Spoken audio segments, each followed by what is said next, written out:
अमृता अपश्यनो त्वमेव देवीं सर्वगुणैर्निर्गुणा त्वमेव शक्ति परमेश्वरस्य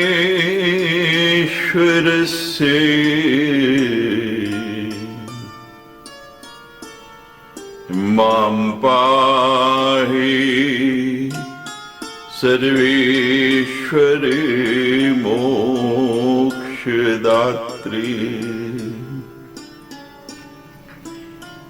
देवात्मशक्ति श्रुतिवाक्य गीता महर्षि लोकस्य पुरे प्रसन्ना गुहा परं व्योम सते प्रतिष्ठा मां पाहि सर्वेश्वरि मोक्षदात्री पराशि शक्ति विधिवेव श्रूयसे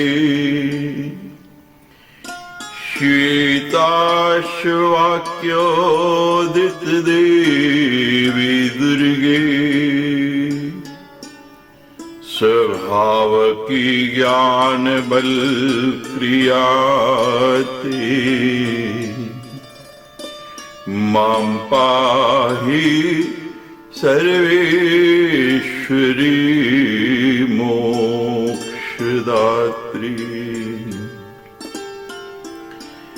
देवात्मशब्देन शिवात्मभूता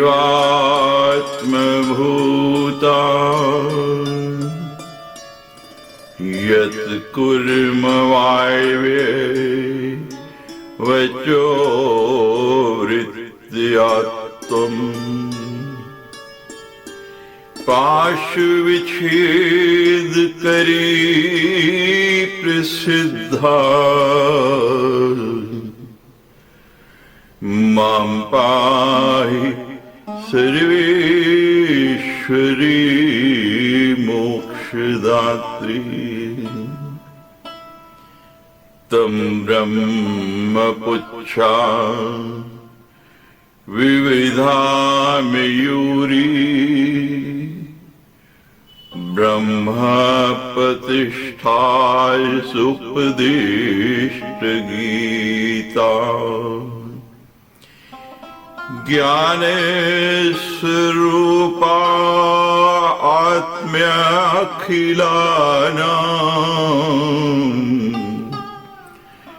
मां पाहि सर्वेश्वरि मोक्षदात्री मां पाहि सर्वेश्वरि मोक्षदात्री। व्यासुवाच इति तस्यैव च श्रुत्वा मैषो मद्विहुले मंत्री विधान समाहूय राजा वचनम ब्रवीत। व्यास जी कहने लगे, मंत्री की यह बात सुनकर मदोन्मत्त राजा महिषासुर अपने वेद मंत्रियों को बुलाकर उनसे यह वचन कहने लगा। मंत्रिणे किं च कर्तव्यम् विश्रद्धं वृद्धमाचिरम्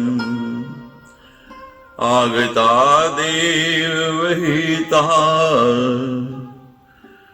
मायेयं विशम्बरीव किम्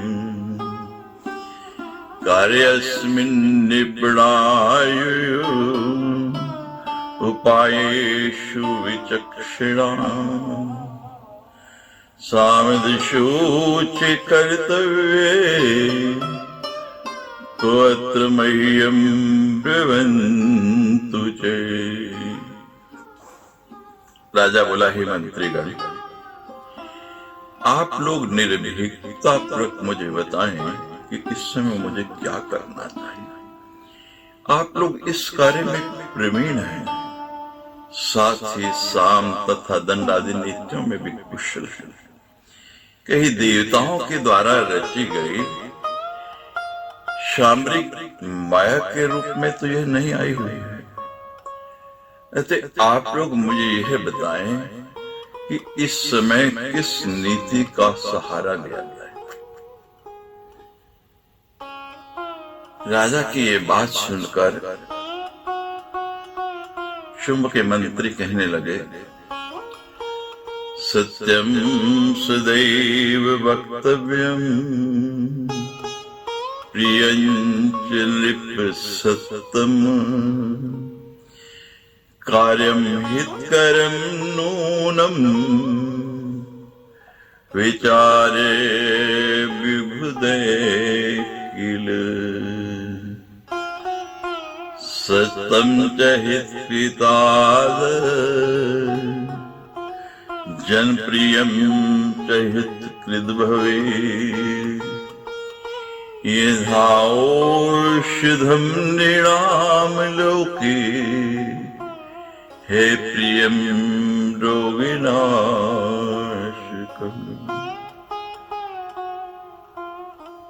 ये मंत्री कहने लगे, हे राजन, बुद्धिमान लोगों को सदा सत्य और प्रिय बोलना चाहिए तथा सम्यक प्रकार से विचार करके हित कार्य करना चाहिए।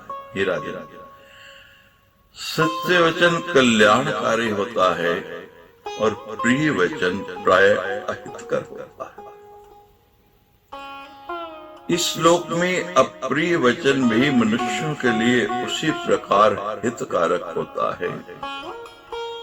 इसे औषधि अरुचिकर होते हुए भी मनुष्यों के रोगों का नाश करने वाले होते हैं। सतस्य श्रोता मंता च दुर्लभे पृथ्वीपते वक्ता भी दुर्लभे कामम् बहुचाटु भाषुका। हे पृथ्वीपति, सत्य बात को सुनने तथा मानने वाला दुर्लभ है और सत्य बोलने वाला तो परम दुर्लभ है, किंतु चाटुकारिता पूर्वक बात करने वाले बहुत से लोग हैं, उनकी तो संख्या अनगिनत है। हे राजा, इस गुण विषय में हम लोग कुछ कैसे कह सकते हैं? और फिर इस त्रिलोकी में भविष्य में होने वाले शुभ अथवा अशुभ परिणाम के विषय में कौन जान सकता है?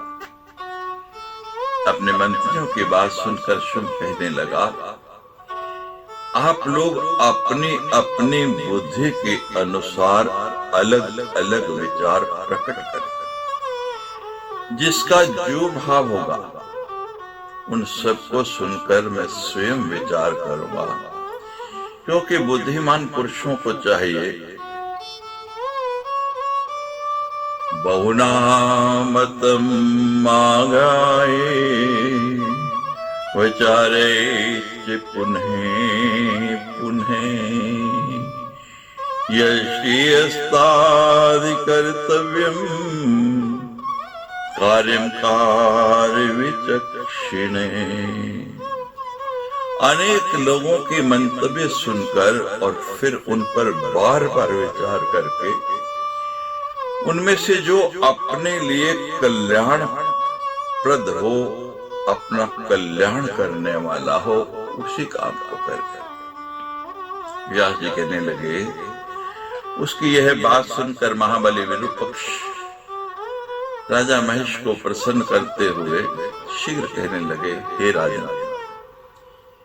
वे बेचारी स्त्री मदमत होकर जो कुछ भी बोल रही है उन बातों को आप केवल धमकी भर समझें, यह जानते हुए कि झूठ और साहस स्त्रियों की आदत होती है। भला कौन एक स्त्री के कहे हुए युद्धोन्मादी कठोर वाक्यों से डरेगा। हे राजा, तीनों लोकों पर विजय प्राप्त करके भी आज आप स्त्री के भय से ग्रस्त हो गए। उसकी अधीनता स्वीकार कर लेने पर इस लोक में अवश्य ही आप जैसे वीर की अपकीर्ति हो।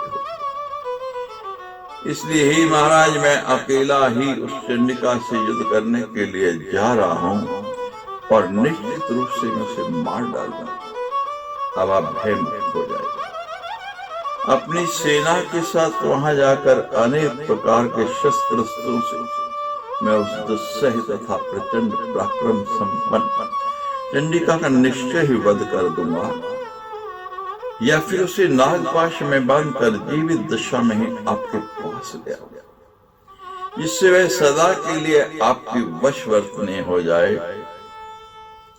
हे राजन, अब आप मेरा पराक्रम देखिए। राजा कहते हैं, विरूपाक्ष की बात सुनकर दुर्धर ने कहा, हे राजन, बुद्धिमान विरूपाक्ष ने यथार्थ बात कही। प्रतिभा संपन्न, अब आप मेरी भी उत्तम बात सुन लीजिए। अनुमान से ऐसा प्रतीत होता है कि सुंदर दांतों वाली वह स्त्री कामातुर है। भवेत विधा कामम नायिका रूप गर्विता भीषित्वावरारोहा तुम वशे कर्तुमिच्छति।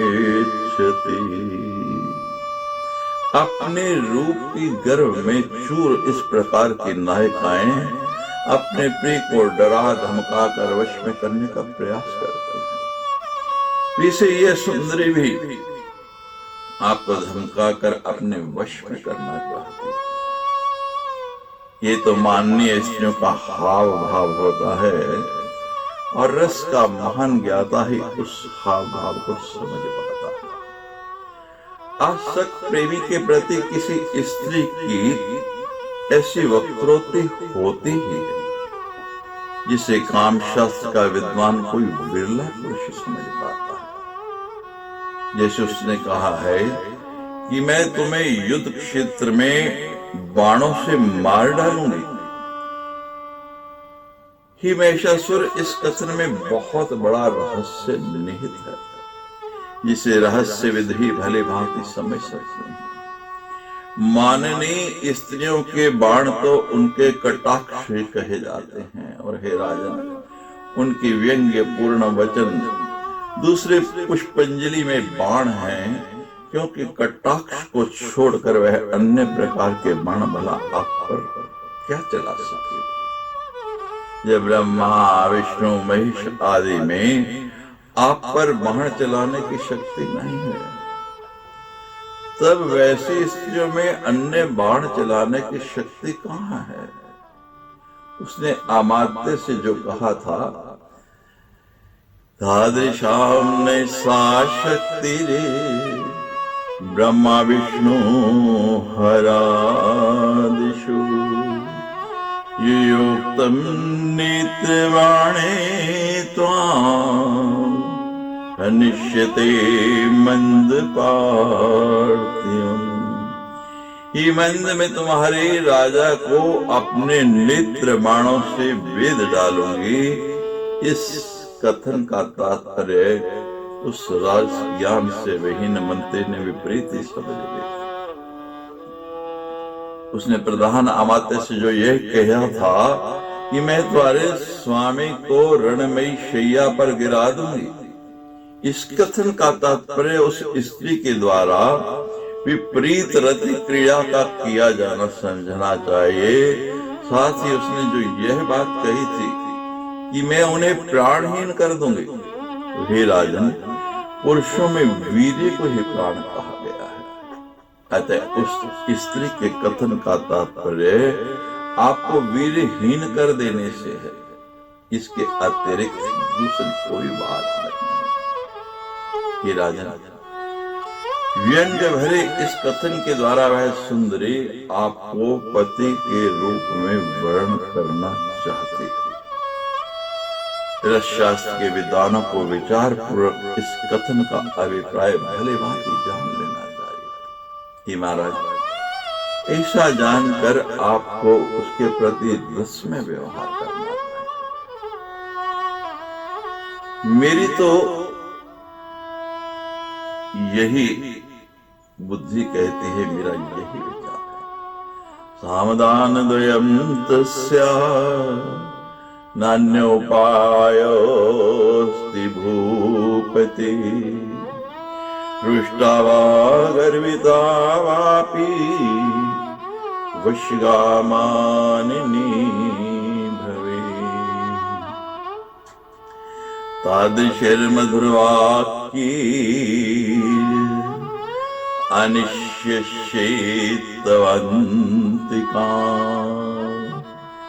किं बहुक्तिन मे राजन् कर्तव्यावश्यवर्तने। ही राजन, साम, प्रिय वचन और दान, प्रलोभन, ये ही दो उपाय उसे वश में करने चाहिए। इसके अतिरिक्त और कोई उपाय नहीं है। रुष्ट अथवा मदगर्वित कोई भी मान्य स्त्री इन उपायों से वशवर्तनी हो जाती है। उसी प्रकार के मधुर वचनों से प्रसन्न करके मैं उसे आपके पास ले आऊंगा। हे राजन, बहुत कहने से क्या लाभ, अभी वहां जाकर मैं उस स्त्री को एक दासी की भांति सदा के लिए आपके वश में कर दूंगा।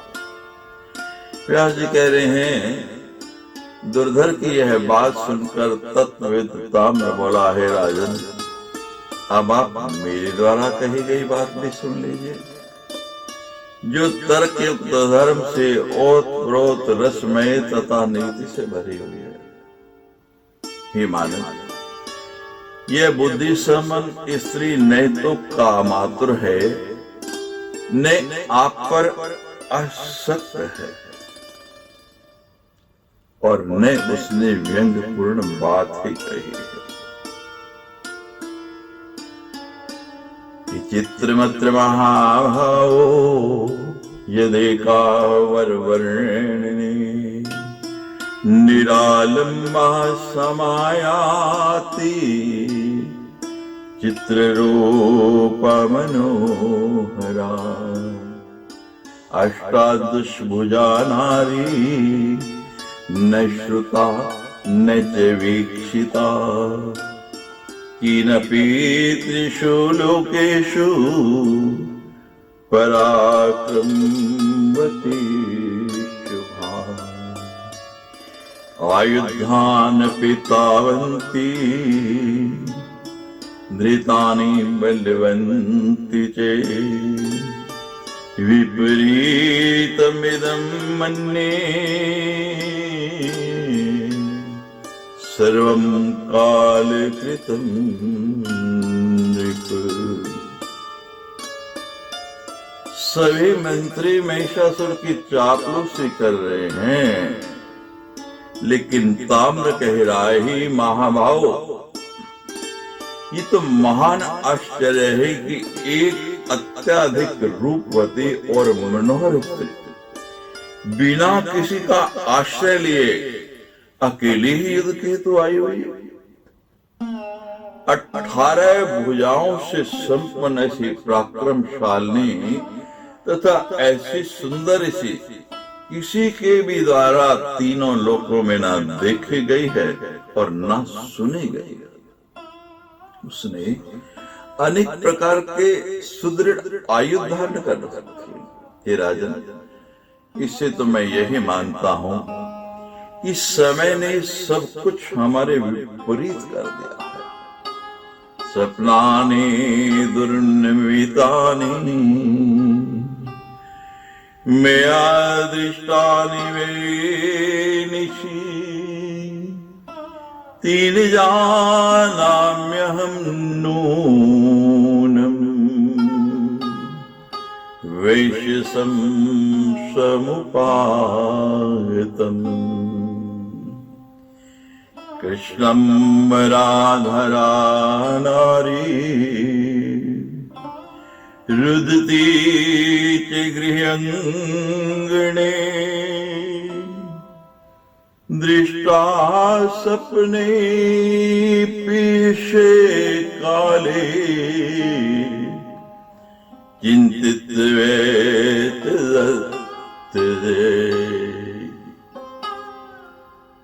कि राजन मेरी रात को अपशकुन सूचक अनेक स्वप्न देखे हैं। इससे तो मैं यह समझता हूं कि अब निश्चय ही हमारा विनाश आ चुका है।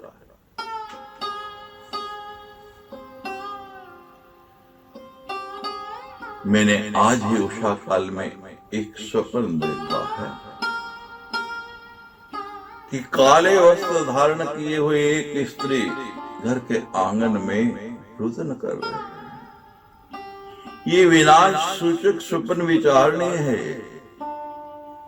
जोई जोई सगुन जानकी होई अशुगुन भयो रावण सोई विकृता पक्षिणो रात्रो रुरुवन्ति गृहे गृहे उत्पाता विविधा राजन् प्रभवन्ति गृहे गृहे तीन जानाम्यहं नूनं कारणं किंचिदेव हि यत्तां प्रार्थ्यते बाला युद्धाय कृतनिश्चया। हे राजा, आजकल घर घर में भयानक पक्षी रोया करते हैं और घर घर में विविध प्रकार के उपद्रव होते रहते हैं। इससे तो मैं ये समझता हूँ कि इसमें निश्चित रूप से कुछ और ही कारण है। तभी तो युद्ध के लिए किस संकल्प यह स्त्री आपको ललकार रही है। नैस्ति मानुषी नोवा गंधर्वी ने तथा सुरी दिवी कृतियं ज्ञात्वा माया मोह करी विभो। ही राजन, ये न तो मानुषी न गंधर्वी और न ही आसुरी है, अपितु इसे देवताओं की रची हुई मोह करी माया समझनी चाहिए और इससे सावधान रहना चाहिए। कादरत्वं न कर्तव्यं ममेतन् तन्मतमित्यलम् कर्तव्यं सर्वथा युद्धं यद्भाव्यं तद्भविष्यति। गोवेददेव कर्तव्यं शुभं वाप्य शुभं तथा अवलंबे धिया धैर्यं सातव्यं च विचक्षणे। इसलिए मेरा यह दृढ़ मत है कि इस समय कायरता नहीं प्रदर्शित करनी चाहिए, अपितु हर तरह से युद्ध करना चाहिए। जो होना होगा वह होगा। विश्व में विधाता के द्वारा किए जाने वाले शुभ या अशुभ के बारे में कौन जानता है। अतः विद्वान पुरुषों को चाहिए कि बुद्धि पूर्वक धैर्य धारण करके समय की प्रतीक्षा करें। जीवितम मरणम पुंसाम देवाधीनम नराधिप कोपी अन्यथा कर्तुम समर्थो भुवन्त्रये। हे नरेश, प्राणियों का जन्म तथा मरण देव के अधीन है। तीनों लोकों में कोई भी व्यक्ति इसके विपरीत कुछ भी करने में समर्थ नहीं है।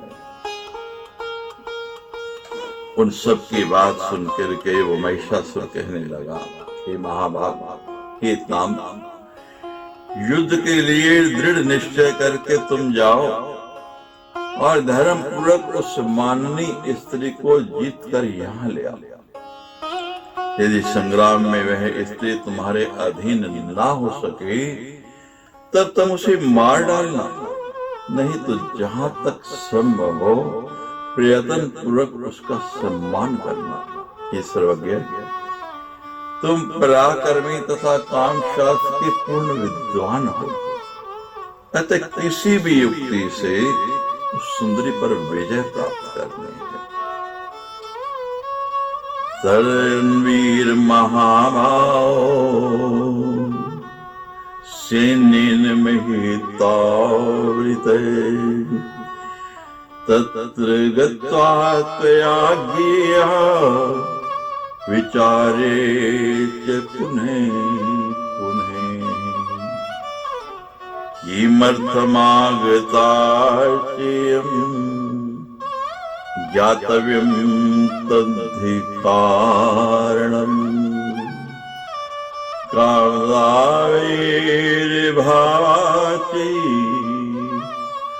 माया कस्येच्युत। हे वीर, हे महाभाव, विशाल सेना के साथ तुम वहां शीघ्रता पूर्वक जाओ और वहां पहुंचकर बार बार चिंतन मनन करके इस बात का पता लगाओ कि वो किस लिए आई है।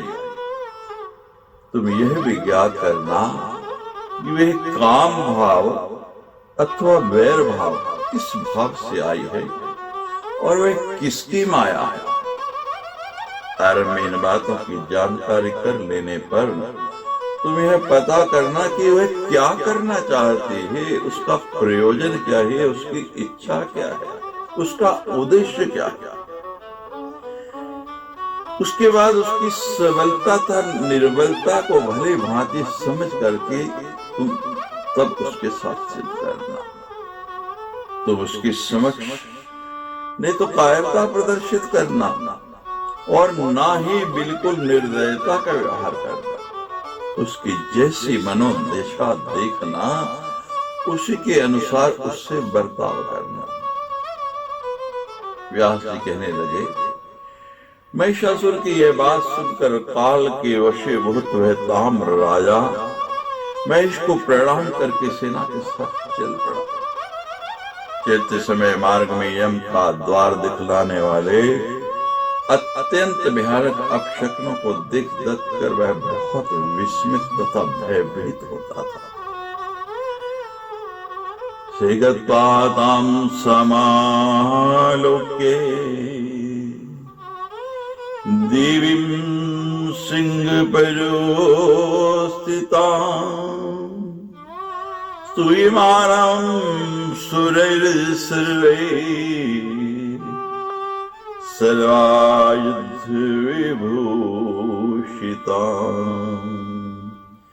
तामुवाच विनीति सन् वाक्यं मधुरया गिरा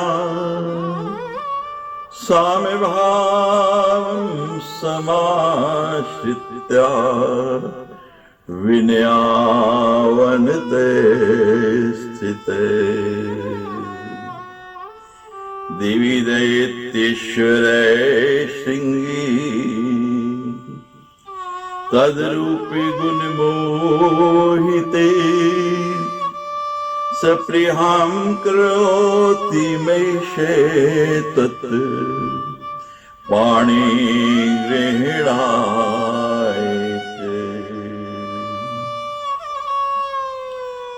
उस देवी के सबो पहुंचकर ताम्र ने देखा कि वे सिंह पर सवार हैं, विविध प्रकार के आयुधों से वे भूषित हैं तथा सभी देवता उनकी स्तुति कर रहे हैं।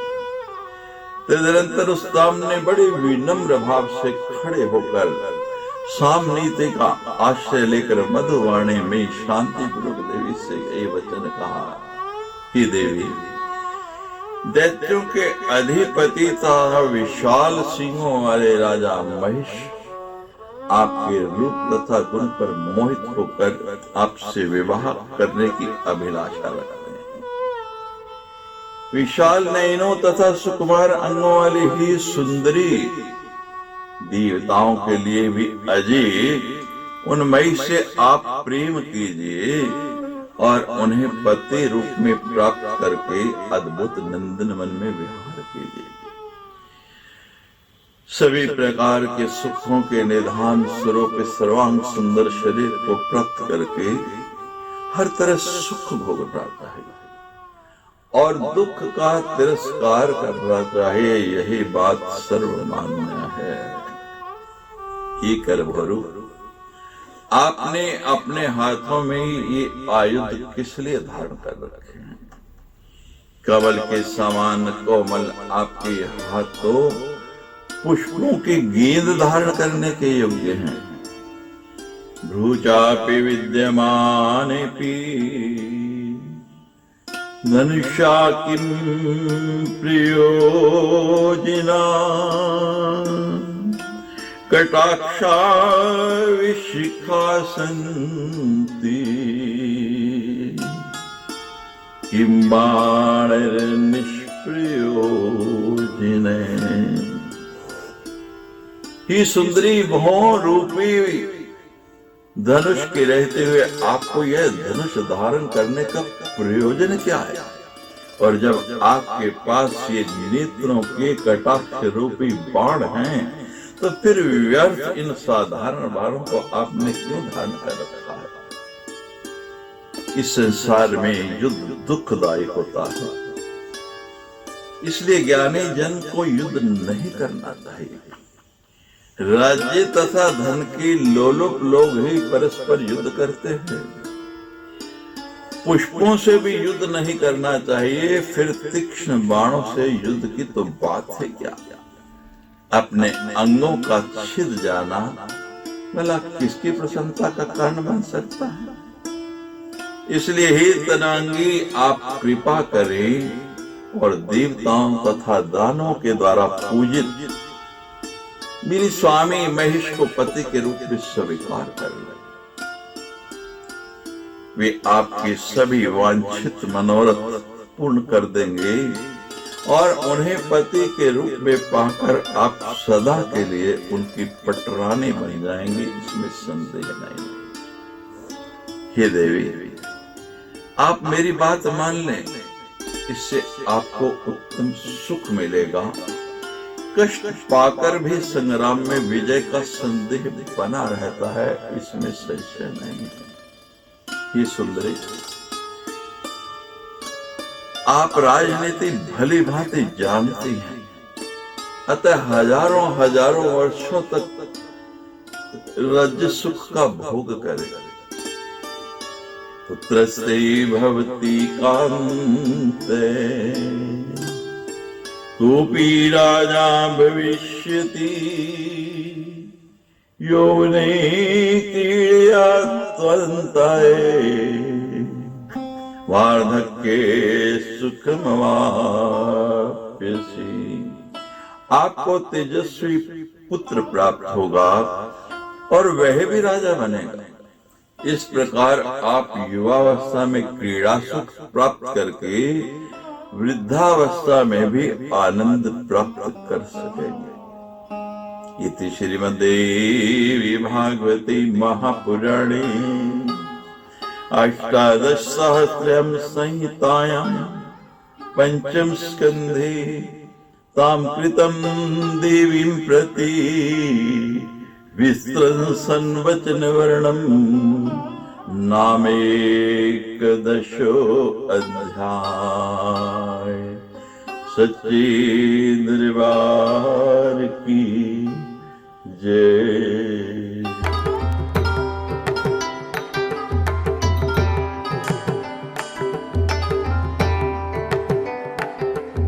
व्यासवाच तन्निशम्येव चेतस्यै ताम्रस्य जगदम्बिका मेघगम्भीर्या वाचा हसन्ती तमुवाच। व्यास कहते हैं, उस ताम्र की यह बात सुनकर भगवती जगदम्बिका का मेघ की समान गंभीर वाणी में हंसते हुए उनसे कहने लगे, गच्छतां प्रतिम ब्रूहि मुमर्षं मंदचेतसं मैषं चातिकावार्तं मूढं ज्ञान विवर्जितम् यथा ते महिषी माता प्रोढायवस्वभक्षिणी नाहं तथा श्रृंगवती लंबपुच्छा महोदरी। वो देवी कहने लगे, हे ताम, तुम अपने स्वामी महिष के पास जाओ और मरने को उद्यत मंद बुद्धि अति कामुतर तथा ज्ञान शून्य मूर्ख से कहो कि जिस प्रकार तुम्हारी माता महिषी घास खाने वाले प्रौढ़ा विशाल सिंगों वाली लंबी पूंछ वाली तथा महान उदर वाली है, मैं वैसे नहीं हूं। तुम्हें कुछ गलती लग रही है, जरा दोनों की तुलना तो करो। कहाँ वो काली कलूटी मोटी लंबी लंबी पूंछ वाली बड़े बड़े सींगों वाली वो महिषी वो भैंस, और कहाँ मैं पूरी ब्रह्मांड को सम्मोहित करने वाली सर्वांग सुंदरी।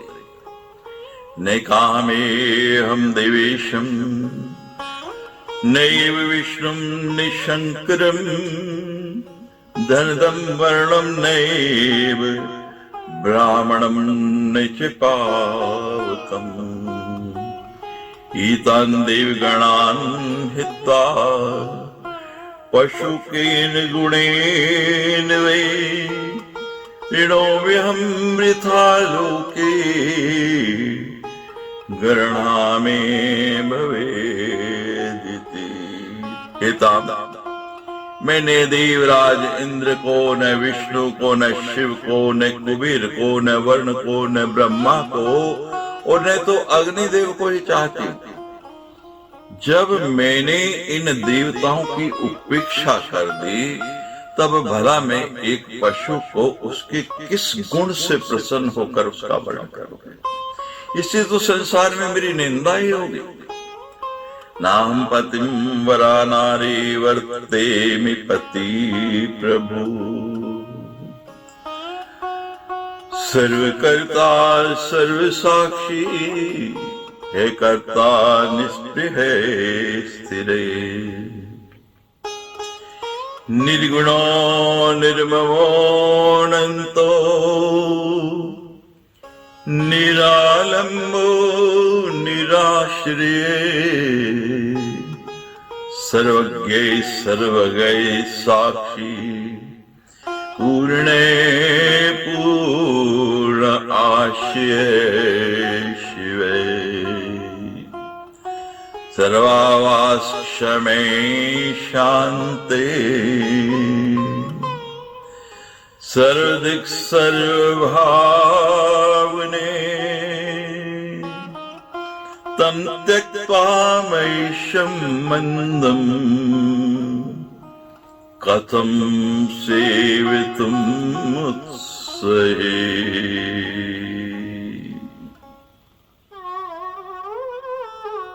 गीता में पति का वर्ण करने वाली साधारण स्त्री नहीं, मेरे पति तो साक्षात प्रभु हैं। वे सब कुछ करने वाले, सबके साक्षी, कुछ भी न करने वाले, इच्छा रहित सदा रहने वाले, निर्गुण मोह रहित अनंत निरालंब आश्रय रहित सर्वज्ञ सर्वव्यापी साक्षी पूर्ण आश्रय वाले कल्याणकारी सबको आश्रय देने में समर्थ शांत सबको देखने वाले तथा सबकी भावनाओं को जानने वाले उन ऐसे प्रभु को ऐसे सर्वगुण संपन्न स्वामी को छोड़कर मैं मूर्ख महेश को अपना पति क्यों बनाना चाहूंगा।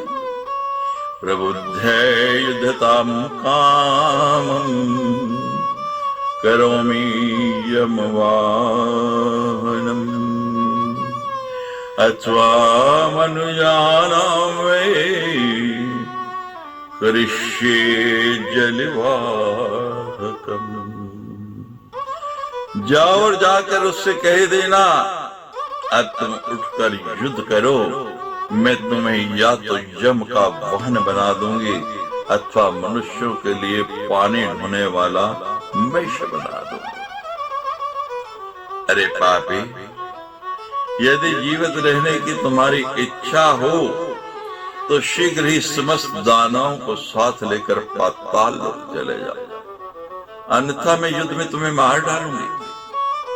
कामं सदृश्यो योगे संसारे सुख दो भवे अन्यथा दुख दो भूयात् ज्ञानद्यधिकल्पिते।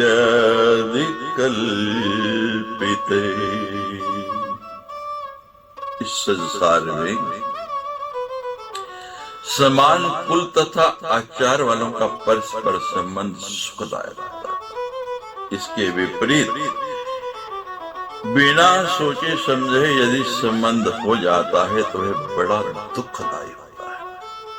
मूर्खस्त्वमसि यद् ब्रूषे पतिमि भज भामिनी क्वाहं क्व महिषे सिंगी संबंध कीदृशो द्वयो गच्छ युध्यस्व वा कामं निश्चेयं संबान्धवम् यज्ञभागं देवि लोकं नो चेत् त्यक्त्वा सुखी भव।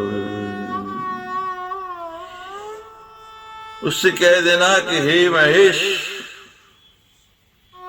संबंध बराबर वालों में होता है। एक जैसा रूप हो, एक जैसा वित्त हो, एक जैसी वृत्ति हो। तुम मूर्ख हो जो ये कहते हो कि हे भामनी, मुझे पति रूप में स्वीकार कर लो। कहां मैं और कहां सिंह धारण करने वाले महेश, हम दोनों का ये कैसा संबंध। अतः अब तुम लोग पाताल लोक चले जाओ अथवा मुझसे युद्ध करो, मैं तुम्हें बंधु वाहनों सहित निश्चय ही मार डालूंगा। नहीं तो देवताओं का यज्ञ भाग दे दो और देवलोक छोड़कर सुखी हो जाओ। व्यास जी कहते हैं, इत्युक्ता सा तदा देवी जगर्ज भीष्मद्भुतम् कल्पांत सदृशं नादम् चक्रे दैत्ये भवावहम् चकम्पि वसुधा चेलुस्तेन शब्देन भूधरा गर्भाश्च दैत्य पत्नीनां संसत् सुगर्जित स्वरां। व्यास जी कहने लगे, ऐसा कहकर देवी ने बड़े जोर से अद्भुत गर्जना की। वे गर्जन प्रलय कालीन भीषण ध्वनि के समान तथा दैत्य को भयभीत कर देने वाला था। उस नाद से पृथ्वी कांप उठी और पर्वत डगमगाने लगे तथा दैत्यों की पत्नियों के गर्भ गिर गए। उन शब्दों को सुनकर ताम्र के मन में भय व्याप्त हो गया और तब वह वहां से भागकर महिषासुर के पास जा पहुंचा। ये राजा, उसके नगर में जो भी रहते थे वे सब बड़े चिंतित हुए। वो उस ध्वनि के प्रभाव से बहरे हो गए और वहां से भागने लगे। उसी समय देवी का सिंह भी क्रोधपूर्वक अपने अयालों गर्दन के बालों को फैलाकर बड़े जोर से दहाड़ा। उस गर्जन से सभी दैत्य बहुत डर गए, भयभीत हो गए। ताम्र को वापस आया हुआ देखकर महिषासुर को बहुत विस्मय हुआ। ये उसी समय मंत्रियों के साथ विचार विमर्श करने लगा कि अब आगे क्या किया जाए। उसने कहा, हे दानव श्रेष्ठों, हमें आत्मरक्षार्थ किले के भीतर ही रहना चाहिए या बाहर निकलकर युद्ध करना चाहिए, अथवा भाग जाने में ही हमारा कल्याण है। बुद्धिमंतो दुराधर्षा सर्वशास्त्र विशारदा मंत्रे खलु प्रकर्तव्ये सुगुप्ते कार्य सिद्धये मंत्रमूलम समृतम राज्यम यदि स्यात् सुरक्षिते मंत्रिभीष्टे सदाचारे विधेये सर्वथा बुधये। आप सभी लोग बुद्धिमान हैं, अजय तथा सभी शास्त्रों के विद्वान हैं, अतः मेरे कार्य के सिद्धि के लिए आप लोग अत्यंत गुप्त मंत्रणा करें, क्योंकि मंत्रणा को ही राज्य का मूल कहा गया है। यदा मंत्रणा सुरक्षित रहती है, गुप्त रहती है, तभी राज्य की सुरक्षा संभव है। अतः राजा को चाहिए कि बुद्धिमान तथा सदाचारी मंत्रियों के साथ सदा ही गुप्त मंत्रणा करे। मंत्र भेदे विनाश स्याद राजस्य भूपति तथा तस्माद् भेद भयाद् गुप्ते कर्तव्यो भूतिमेव कृता। मंत्रणा के खुल जाने पर, भेद प्रकट हो जाने पर, दूसरे के जान लेने पर राज्य तथा राजा इन दोनों का विनाश हो जाता है। इसलिए अपने अभ्युदय की इच्छा करने वाले राजा को चाहिए कि भेद खुल जाने के भय से सदा ही गुप्त मंत्रणा करें। अतः इस समय आप मंत्रीगण नीति निर्णय पर सम्यक विचार करके देश काल के अनुसार मुझे सार्थक तथा हितकर परामर्श प्रदान करें। यायो शास्त्र समायाता प्रबला देव निर्मिता एकाकिनी निरालंबा कारणं तद विचिंतिता। देवताओं द्वारा निर्मित जो यह अत्यंत बलवती स्त्री बिना किसी सहायता के अकेली ही यहाँ आई हुई है, उसके रहस्य पर आप लोग विचार करें। वे बाला बार बार हमें युद्ध के लिए चुनौती दे रही है, इससे बढ़कर आश्चर्य और क्या होगा। कहाँ मेरे पास इतनी सेना, इतने रथ, इतने हाथी, इतने सेनापति, और कहाँ वो अकेली। इसमें मेरी विजय होगी अथवा पराजय, इसे तीनों लोकों में भला कौन जानता है। न बहुनाम जयोप्यस्ति न कस्यैश्च पराजय दिवाधीनो सदा गेयो युद्धे जय पराजय। ये तो बहुत ही संख्या वालों की ही सदा विजय होती है, और ना तो अकेला रहते हुए भी किसी की पराजय ही हो जाती है। कई बार अकेला भी जीत जाता है और बहुत संख्या वाले हार जाते हैं। युद्ध में जय तथा पराजय को सदा देव के अधीन जानना चाहिए। पुरुषार्थवादी लोग कहते हैं कि देव क्या है, उसे किसने देखा है। इसलिए तो बुद्धिमान उसे अदृष्ट कहते हैं, जो दिखाई नहीं देता है उसके होने में क्या प्रमाण है।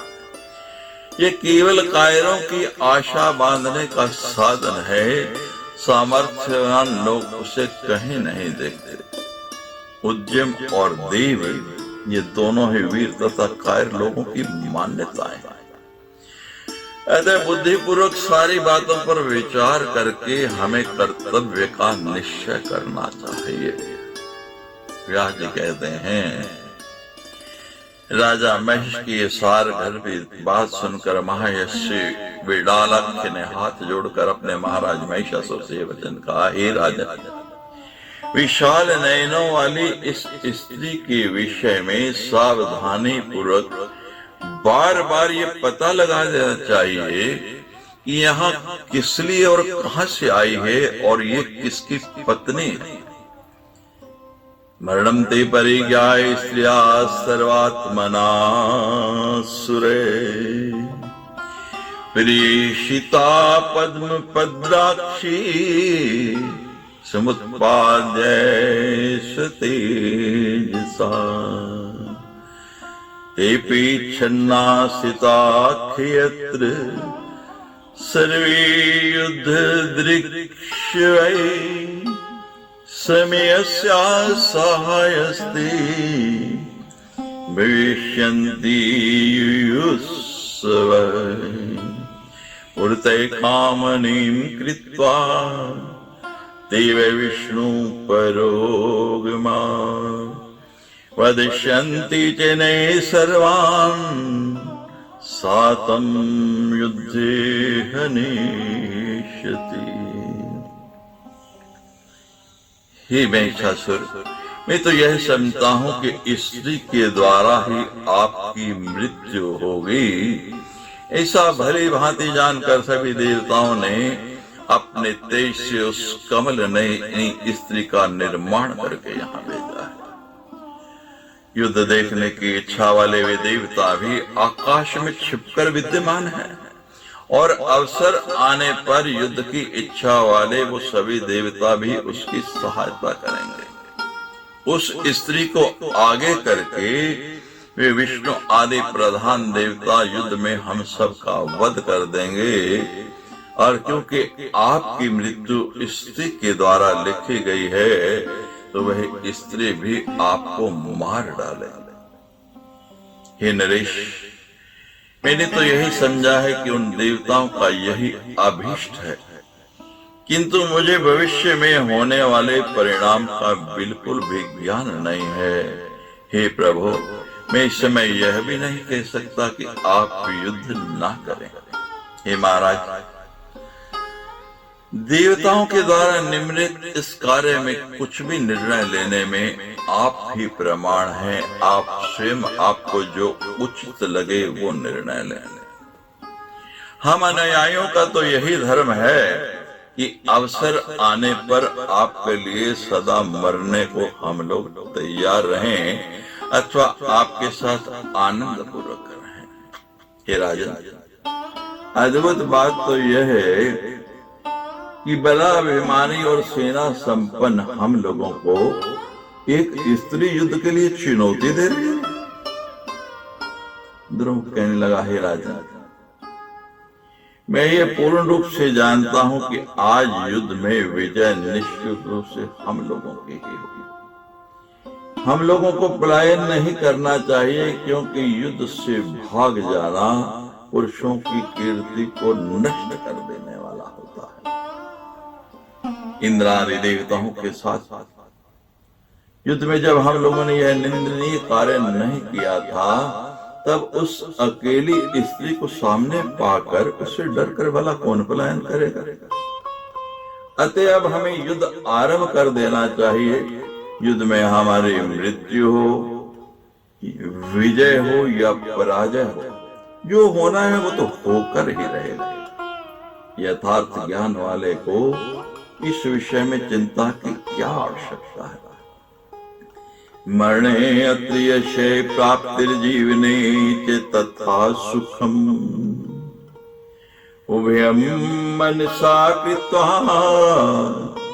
कर्तव्यं युद्धमद्दिवे। रणभूमि में मरने पर कीर्ति मिलेगी और विजयी होने पर जीवन में सुख मिलेगा।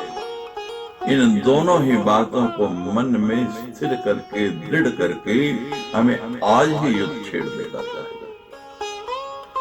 युद्ध से पलायन कर कि जाने पर हमारा यश नष्ट हो जाएगा।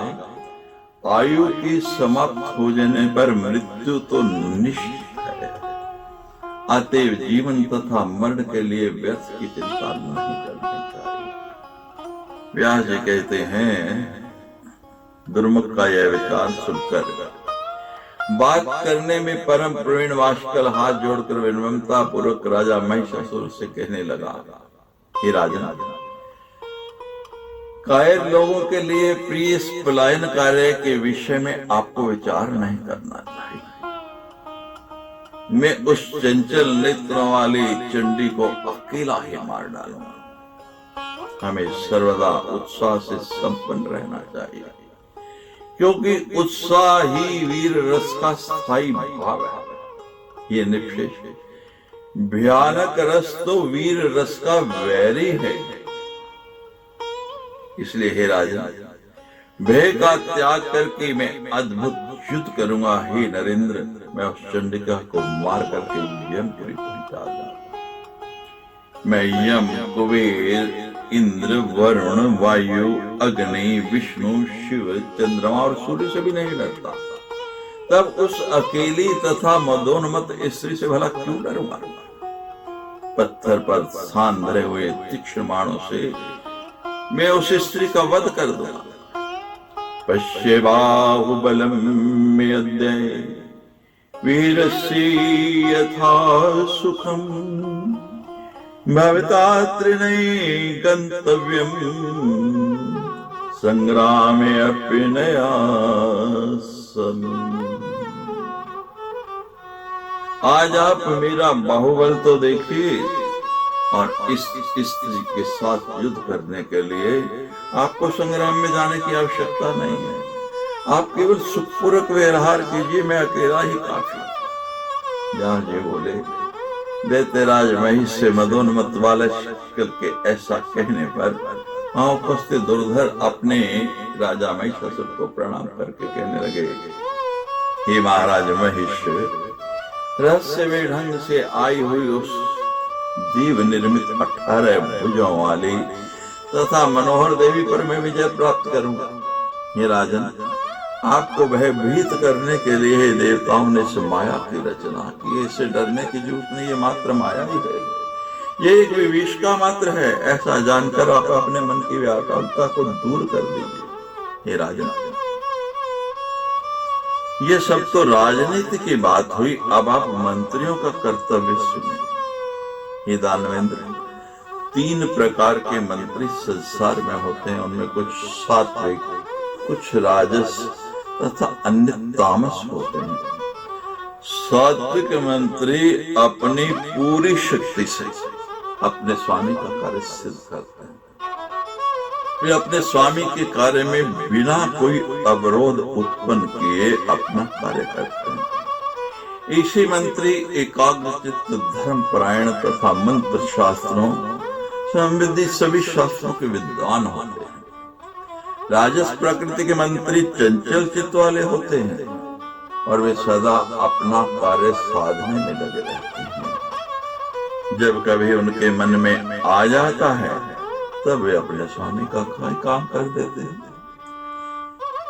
और तीसरे तामस प्रकृति के मंत्री लोभ परायण होते हैं और वो सदैव अपना कार्य सिद्ध करने में संलग्न रहते हैं।